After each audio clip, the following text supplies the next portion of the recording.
Este va a ser nuestro contenido. Y como introducción podemos decir que el agua es una fuente de vida, pero también puede ser el medio más eficiente para transmitir rápidamente patógenos. La cloración desde principios del siglo XX ha reducido drásticamente la incidencia de las principales enfermedades transmitidas por el agua, pero diversos tratamientos de agua se iniciaron desde hace miles de años antes y han evolucionado hasta conseguir lo que ahora pues nos parece obvio, que es un grifo que brota continuamente agua potable. Los procesos biológicos tienen el potencial de eliminar contaminantes que pueden ser difíciles de eliminar mediante un tratamiento convencional. Y bueno, aunque las bacterias que crecen a través de la oxidación de los componentes de inestabilidad rara vez son directamente dañinas para los humanos, crean varios cambios indeseables en la calidad del agua como resultado de su presencia y actividad metabólica. Algunos de estos son los aumentos en los recuentos de placas heterótrofas, bacterias coliformes y turbidez, formación de sabores, olores y nitritos, el consumo de oxígeno disuelto y la correlación acelerada. Como historia del tratamiento de agua potable, tenemos que hace 7.000 años en Israel el agua almacenada en pozos se utilizaba como principal fuente de recursos. Además, se empezó a desarrollar los sistemas de transporte y distribución del agua. En el año 3000 a.C., Pakistán utilizaba instalaciones y necesitaba un suministro de agua muy grande. En esta ciudad existían servicios de baño público, instalaciones de agua caliente y baños. Y los romanos fueron los mayores arquitectos en construcciones de redes de distribución de agua que han existido pues a lo largo de la historia. Y estos construían presas para el almacenamiento y retención artificial del agua. El primer sistema de suministro de agua potable a una ciudad completa fue construido por Paisley en Escocia alrededor de 1804 por John Gibb.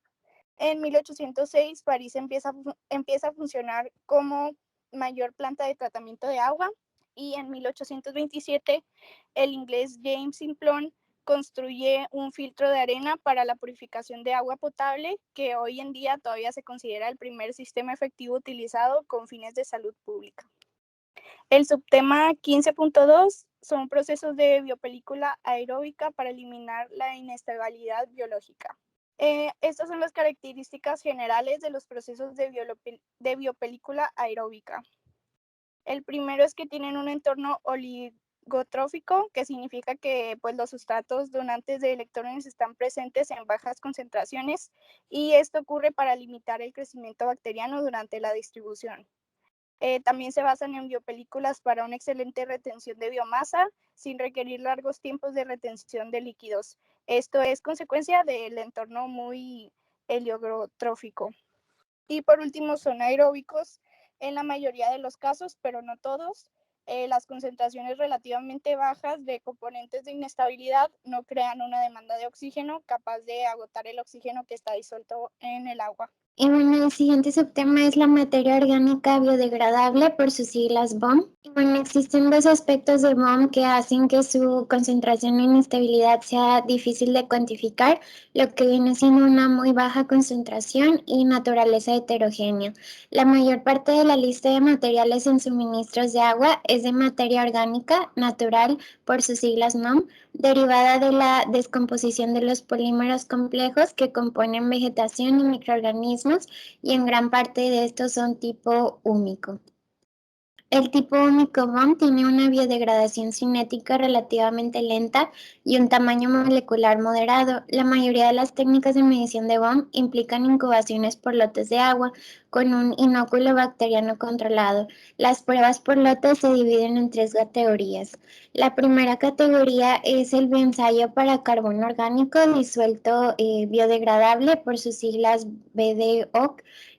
Emplea un pequeño inóculo de un cultivo bacteriano mixto y mide la disminución de COT a lo largo del tiempo, que viene siendo la demanda química de oxígeno, y la concentración del BDO, que viene siendo pues el carbono orgánico disuelto biodegradable, es la disminución máxima en el carbono orgánico disuelto durante la prueba por lotes. Y pues esta prueba tiene un periodo de incubación de 30 días y su sensibilidad mínima es de 100 microgramos carbono entre litro o aproximadamente 200 microgramos de BO entre litro. Esto permite analizar una amplia gama de BOM. La segunda categoría son las pruebas de BDOC de gran inóculo, BDOC siendo carbono orgánico disuelto biodegradable. Se utilizan para reducir el tiempo de la prueba de 1 a 7 días. Aquí se utiliza una arena recubierta de biopelícula extraída de un filtro biológicamente activo. Y la tercera categoría son los bioensayos de carbono orgánico asimilable, COA. Utiliza cepas puras de bacterias seleccionadas por su capacidad de crecer en diferentes tipos de carbono orgánico disuelto de relevancia para agua potable. El máximo crecimiento de la cepa pura se convierte en una concentración de AOC, que viene siendo carbono orgánico asimilable. El método mencionado anteriormente puede dar concentraciones más bajas, pero también analiza un rango más estrecho de BOM. Y pasando al subtema de inestabilidad inorgánica, las formas inorgánicas importantes de inestabilidad biológica son las siguientes. Todas ellas pueden oxidarse en procesos de biopelícula que son efectivos para la oxidación de BOM. El amonio es un donante de electrones inorgánico, es el que se usa más frecuentemente en las fuentes de agua y tiene una demanda de oxígeno de 4.57 miligramos de oxígeno entre miligramos de nitrógeno, lo que da una pequeña concentración al impacto potente de la cantidad de oxígeno que debe suministrarse. El amonio se puede nitrificar a nitrato en ambiente de procesos de biopelículas bien oxigenados. Y la nitrificación estable del biofilm normalmente da como resultado la nitrificación completa de amonio a nitrato. Sin embargo, un suministro ineficiente de oxígeno o alteraciones del proceso pueden conducir a acumulación del intermedio. Y pues la oxidación del ferroso, férrico y del manganeso son catalizados por bacterias que pueden obtener energía de las reacciones mientras realizan la respiración aeróbica. Una vez que estén en la forma oxidada, ambos metales por lo general precipitan como óxidos o carbonatos sólidos. El ferroso y los oxidantes de manganeso son bacterias autótrofas que deberán prosperar en condiciones conductivas para la nitrificación. El disulfuro puede oxidarse aeróbicamente por autótrofos oxidantes de azufre especializados que generalmente producen azufre elemental como la forma oxidada. Vemos el 15.2.4 que habla de la filtración híbrida. Siguiente. Cuando la inestabilidad biológica no es demasiado alta en la fuente de agua, los procesos de filtración del lecho se pueden mejorar para crear un proceso de biofiltración híbrido que elimine cantidades significativas de BOM y donantes de electrones inorgánicos. Siguiente. Se puede usar ozono antes de estos procesos para que se dé el NOM con el fin de que sea más biodegradable o que sea un medio de desinfección primario y se mejore la coagulación, eliminación de color, sabor y olor. Siguiente. Los filtros rápidos no clorados son usados en la degradación de BOM y también se pueden detener en la oxidación de los siguientes iones. Siguiente.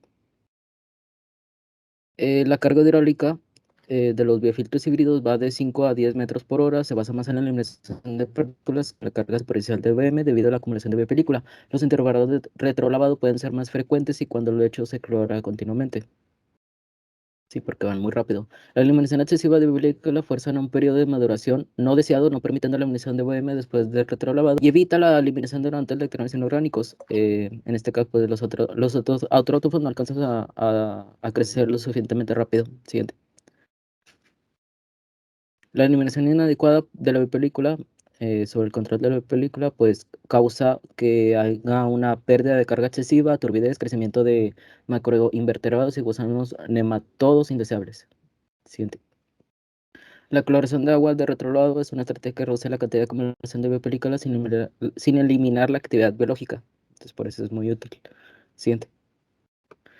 ¿Qué tan alta puede ser la concentración de BM antes de que la acumulación excesiva de película cause problemas operativos, como una pérdida de carga excesiva? Pues la concentración de frente de BOM es el factor principal que controla la tasa de carga superficial de BM. Cuando la concentración de BM efluente y la carga superficial son demasiado altas, se debe usar un pretratamiento de biopelícula. que se describe en la sección 15.2.5. Por lo tanto, una mayor carga superficial de sustrato orgánico aumenta la gravedad de la obstrucción, o sea, se van tapando los poros. Siguiente, por favor. La carga superficial SL pues, se mide con esta ecuación que está aquí, la 15.1, donde Q es la tasa de flujo de fluente, A es la área vista en planta, Q sobre A es la carga hidráulica, S superíndice 0 es la concentración BM fluente, A es el área superficial específica del medio, D es la profundidad del chip filtrante y el valor de A depende del diámetro medio, que es de P, bueno, subíndice P, y E es la porosidad y letra griega es el factor de forma y de subíndice P pues es el diámetro de la partícula. Estas son cantidades pues típicas. Aquí se muestra una tabla con las cargas superficiales para un rango de concentración de BM flentes relevantes, cargas hidráulicas de filtro y diámetros medios. Se sugiere que no se causan obstrucción aquí en valores en negritas cuando la concentración es menor a 1 miligramo de BODL por litro y si son superiores a 2 miligramos de BODL por litro, pues se necesitan retrolavados más frecuentes. Eso se señala con con números en cursiva. Bueno, pasando al 15.2.5 es pretratamiento de biopelícula. Bueno, cuando las concentraciones de los componentes de inestabilidad son altas, se emplea un proceso de biopelícula con el único propósito de pretratar el agua para hacerla biológicamente más estable y así poder, para su posterior tratamiento físico, químico y su distribución. Todas las formas de inestabilidad son importantes, sin embargo, el amonio es particularmente preocupante debido a su alta demanda de oxígeno. Siguiente. La BOM es motivo de especial preocupación ya que tiene un alto rendimiento de biomasa de las bacterias heterótrofas. Y bueno, por ejemplo, si tenemos agua con una BOM alta y se aplica directamente a un filtro de partículas como un filtro rápido de arena, este puede alterar el rendimiento del filtro de partículas, ya que puede provocar un retrolavado excesivo, penetración de partículas, formación de sabores, olores u otros problemas de funcionamiento. El concepto guía principal para el proceso de pretratamiento de biopelícula es que se crean poros relativamente grandes, de modo que el medio no se obstruye con demasiada biopelícula, ya que esto provocaría pérdidas de cabeza excesivas y requeriría una limpieza excesiva del lecho. Los poros grandes se logran mediante el uso de un lecho fijo de medios del tamaño de grava de aproximadamente 4 a 14 milímetros o mediante la fluidificación de medios de tamaño de arena menores a 1 milímetro. Bueno, la mayoría de estos procesos de biopelícula son utilizados en el tratamiento de aguas residuales para aplicaciones de agua potable. Destacan dos procesos, el cual es el medio biolite, que es de arcilla extendida aproximadamente 4 milímetros de diámetro, y puzzolana, que es una roca volcánica de 14 milímetros aproximadamente. Cuando es necesario, se proporciona aireación del lecho para suministrar suficiente oxígeno. Y bueno, la carga hidráulica puede ser bastante alta, desde 50 a 110 metros por día, con tiempos de retención de líquidos que son medidos en minutos. Y los flujos BOM pueden ir desde 0,14 kilogramos de BODL y flujos de amonio pueden ir de 0,38 kilogramos de nitrógeno sobre 1000 metros cuadrados por día. Los sistemas de lecho fluidizado dependen de la velocidad de flujo ascendente del agua inyectada en el fondo del reactor, que se utiliza para elevar y suspender las partículas sobre las que crece la biopelícula. La suspensión de partículas permite un buen contacto uniforme entre el agua y la biopelícula, ya que aumenta la tasa de transferencia de contaminantes a la biopelícula y así reduce el potencial de obstrucción. La velocidad que es requerida para la suspensión depende tanto del grado de suspensión deseado y el diámetro de las partículas y su densidad, ya que una velocidad demasiado baja pues no expandirá suficientemente la distribución de partículas, pero si es muy alta, esta expulsará las partículas del sistema, lo cual es que se necesita un caudal uniforme de agua. Bueno, estas son las ecuaciones a utilizar para un diseño de proceso de pretratamiento por el medio de Biolit. Primero se calculan las tasas de carga de masa de BODL y amonio. Después se seleccionan las cargas superficiales de diseño, se calcula el área de superficie de biopelícula. Posteriormente se elige un valor de la carga superficial BODL y se calcula el área para la eliminación de BOM. Después se calcula el volumen, el tiempo de detención en lecho vacío y las dimensiones, las cuales son la superficie vista en planta aérea, carga hidráulica y la tasa de suministro de oxígeno, con las ecuaciones que se muestran. Bueno, para la biofiltración lenta se utiliza cuando se dispone de un área de terreno amplia y adecuada y se puede utilizar Por ejemplo, cuando la tasa de infiltración es mucho más lenta que en la filtración rápida. La tasa de infiltración tiene 3 efectos importantes. El primero es que requiere una superficie terrestre sustancial. El segundo es que la mayor parte de la actividad microbiológica se concentra en un lecho de poca profundidad. Y el tercero es que las velocidades de infiltración lentas hacen que la acumulación de pérdida de carga sea un inconveniente mucho menos grave que en la filtración rápida. Bueno, el filtro lento de arena es un proceso de tratamiento que todavía se utiliza en áreas no urbanas, ya que es un proceso muy simple y efectivo y se utiliza cuando se dispone de área de terreno y cuando la boom y la turbidez son modestas en el agua cruda. Unos ejemplos de filtración lenta son el paso por tierra in situ, que se utiliza en varios países europeos, la filtración de bancos, generalmente en Alemania, y en los Países Bajos, el agua del río se aplica a las dunas de arena. Cada sistema aprovecha los filtros que estén presentes de forma natural y utiliza un paso lento a través del suelo para así eliminar labón, hierro, fósforo, productos químicos orgánicos, etc. Y una vez que el agua es extraída, se mejora sustancialmente en términos de su estabilidad biológica, ya que es más fácil de tratar mediante pasos posteriores de filtración y absorción. Ahora pasamos con lo que es la liberación de microorganismos. Siguiente, por favor. Bueno, lo que pasa es que aquí todos los procesos que estén involucrando una biopelícula pues van a liberar muchas bacterias y esos organismos se encuentran de manera predominante, son los que pertenecen precisamente a los heterótrofos y a los autótrofos y estos acceden a los sustratos donantes. Entonces, a pesar de que estos microorganismos no dañen a los humanos, en caso de que se encuentren en concentraciones muy altas, pues lo que va a pasar es que van a causar que haya turbidez en el agua. Estos procesos con biopelícula tienen que ser ubicados antes de los procesos de separación de partículas y generalmente debería de estar en el pretratamiento de la biopelícula y la biofiltración lenta. Siguiente, por favor. Después pasamos a la biodegradación de compuestos orgánicos, compuestos orgánicos específicos, y aquí pues estos son efectivos para degradar varios tipos de compuestos orgánicos que generalmente son aquellos metales pesados o que generan riesgos crónicos para la salud, y entre ellos también está bien incluidos los hidrocarburos de petróleo y otros como el benceno, tolueno, etilbenceno y los silenos, y para esto pueden ser degradados también con organismos anaeróbicos. Siguiente, por favor. Finalmente pasamos a los procesos de biopelícula para reducir los contaminantes oxidados. Siguiente. Y pues a excepción del nitrato y el nitrito, la importancia de remover esos oxidantes contaminantes pues es muy, muy importante. Muchos de estos son metales oxaniones y estos están asociados con la minería o la agricultura, pero otros oxidantes contaminantes provienen de otros tipos de fuentes. Aquí tenemos la tabla 15.3, que eran los tipos de contaminantes y sus reacciones de mitad. Mitad o así les digo yo. Siguiente, por favor. Después vamos con las características generales de los procesos de biopelículas para reducir los contaminantes oxidados. Tienen varias características, perdónenme.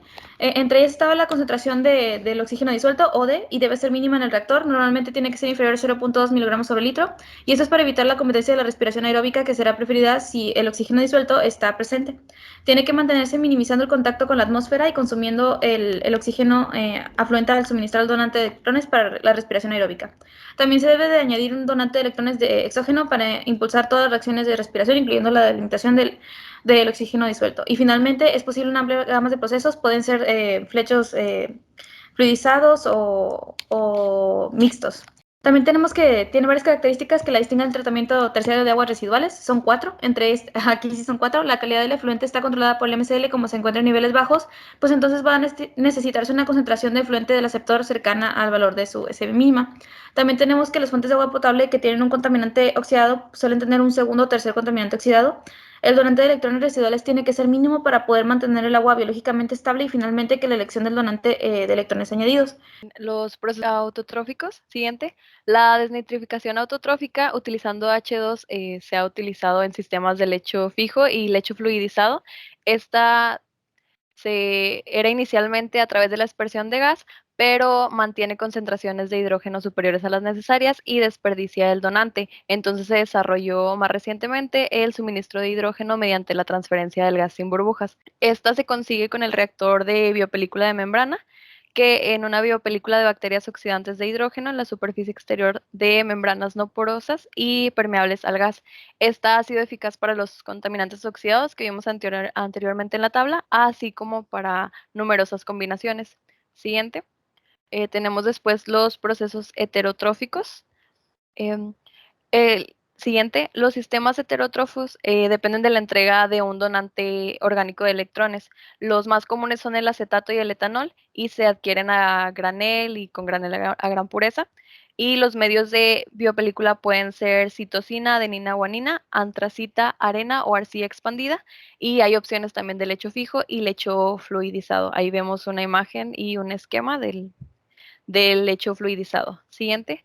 Y el aspecto más crítico del funcionamiento heterotrófico es la entrega del donante de electrones, ya que debe ser controlado con precisión, ya que si se entrega muy poco donante, la reducción del contaminante oxidado es incompleta y si se entrega en exceso, puede hacer que esto sea inestable biológicamente. Entonces, para compensar la imprecisión en la dosificación del donante, se utiliza el sistema Biota, que utiliza un biofiltro aeróbico de segunda etapa para que así se elimine el exceso de donante que se produce y así se elimina el exceso de donante que se escapa del bioreactor anóxico. Aquí están las referencias que utilizamos y eso fue todo. Muchas gracias por su atención.